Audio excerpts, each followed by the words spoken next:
мына ауыр болса да айтайын сіздерге, Талғардағы болған осы сұмдық қылмысқа негізі ол жердегі жаңағы 13 оңбаған жігіт қана емес, бұл қылмысқа негізі бүкіл ел кінәлі. Мен, сіз, біз, бүкіл нация, еліміз, халқымыз кінәлі. Осындай жағдайдың болып жатқаны ол бірінші рет емес. Бұл күнделікті болып жатыр негізі. Бүкіл Қазақстанның түкпір-түкпірінде бұндай жағдай болып жатыр. Байдың, дөкейдің балалары білгенін істеп, ішіп, тышып, қалағандарын істеп жатыр. Қамалып кетсе, қамалып кетеді, түрмеде жатқан жерінде ақшаның көмегімен ішіп жеп, рахаттанып өмір сүреді, ақшаның көмегімен шығып кетеді, құтылып кетеді, тағы басқа.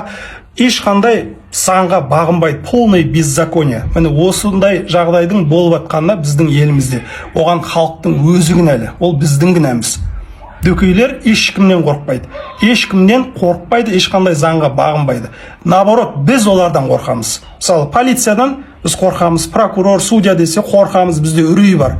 Ал дамыған елдерде, шет елдерде ондай емес. Олар госслужащий, олар халыққа қызмет етеді. Ал біздің зәреміз қалмайды. Сол себепті біздің өзіміз кінәліміз. Өзіміз осы нәрсені допускать етіп, міне 21 ғасыр біз әлі күнге дейін біздің елде 90 жылдардағы сияқты жаңағы полный беззаконие. Өзіңіз ойлаңызшы, 13 жігіт, дардай жігіт келіп, кәдімгі вооруженный машиналармен, тачкалармен, такие крутые, да, жаңағы кинодағы сияқты келеді дағыны бір баланы, 16 жасар жас өспірімді, өзінің туған анасының, әкесінің көзінше таптап ұрып соғып өлтіріп кетеді. Көрдіңіз бе? Білгендерін істеңдер деген психика ғой оларда. Мен ойлап, олар бір психбольницадан қашып кеткен, бір сондай бір түрлі адамдар шығар деп. Оказывается, олар нормальный адамдар екен. Бастықтардың, соның бастығының, прокурордың, тағы басқаның балалар екен. Көрдіңіз бе?